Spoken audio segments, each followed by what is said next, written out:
Hello and welcome to a walkthrough of Compassionate Kids. Compassionate Kids is a secular and inclusive social emotional learning curriculum that focuses on a variety of topics across 34 lessons.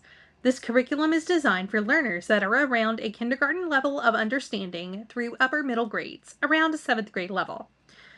Through this video, we will learn a bit about me, the creator of Compassionate Kids. I will explain more about the 2 levels of Compassionate Kids, as well as the lesson topics covered within this curriculum, and a lesson overview.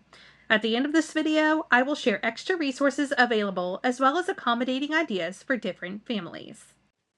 I'm Sammy, the creator of Compassionate Kids. I am ADHD, educating 2 neurodivergent learners at home. I started out adulthood as a public school teacher in an impoverished area of the U.S. after receiving my Bachelor of Fine Arts in elementary and early education.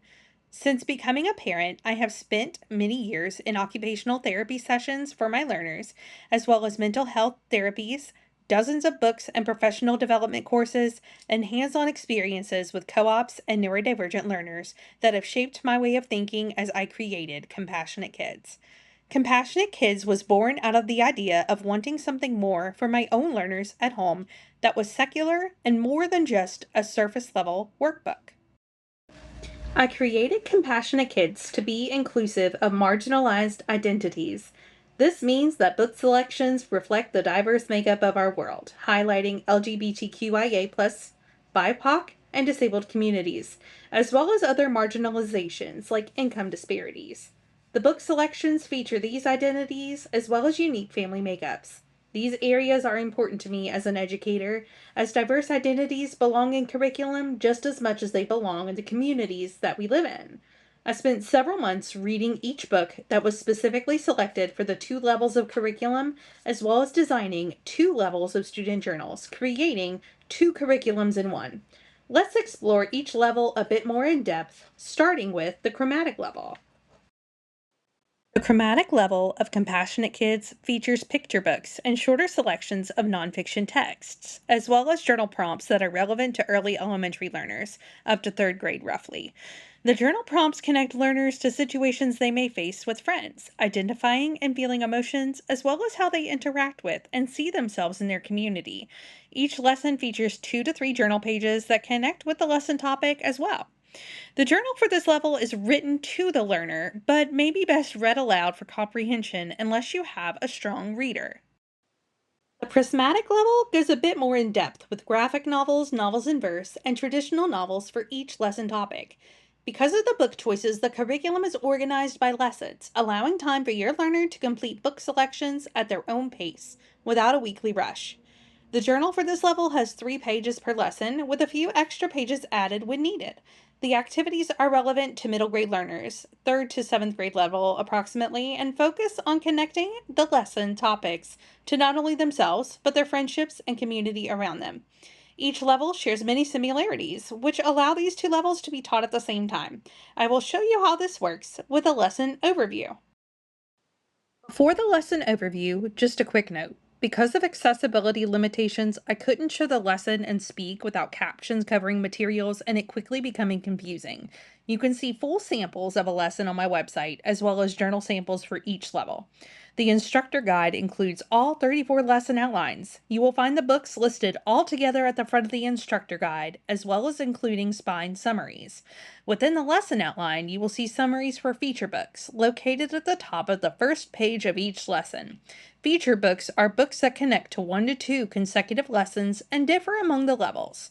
Below the books on this page, you will find video links for visual explanations of each topic, noted whether it's appropriate for one or both levels. On the second page of each lesson outline, you will see an overview of the topic written to you, the instructor. This gives you a bit of background on what we will be learning about for the lesson. Below this overview, there is a section labeled Lesson Flow. This section shares the order the lesson should be taught and should be checked before starting each lesson, as lessons can differ based on the content I could find. The discussion section comes next, which shares prompts to help guide a chat with your learners on the topic, conveying it on a level they can understand. The rest of the lesson is more student-driven. After discussion, lessons move to a student journal time. The student journal page numbers for each lesson are in the top right corner of the first page on the lesson outline. Learners will complete their journals and then follow up with an art connection piece. Art and affirmations is one of the final components of each lesson. Throughout the curriculum, learners will use the art mediums of their choice in a medium weight journal to create positive affirmations that align with each lesson topic. There are several suggested phrases learners can use, or they can create their own relative phrase. There is more in-depth explanation of this in the instructor guide. Each lesson finishes with a wrap-up activity. Many lessons offer a few choices to pick from, but they often connect to community activities or other hands-on experiences and discussions. Each lesson topic weaves together and builds on each other in many different ways, so it is best to do the lessons in order. Lesson 1 introduces the concept of a positive mindset and resilience as we start off a new curriculum, a wonderful thing to have when trying something new. Lesson 2 touches on executive functioning, the inner to-do list and instruction manual in our brain. Lesson 3 explores how we build self-worth and understanding our strengths. Lessons 4 and 5 touch on friendships and what makes a good, supportive friend. Lesson 6 starts the emotional intelligence section by exploring the feelings wheel and the multitude of emotions we can experience.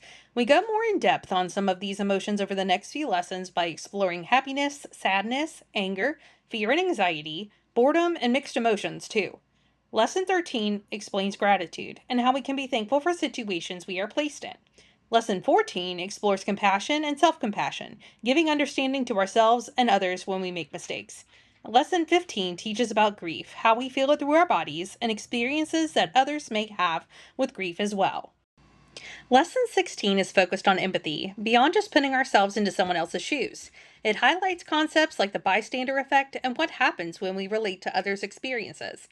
Lesson 17 begins our neurodiversity unit, explaining what neurodivergence is, as well as highlighting different areas of neurodivergent brains.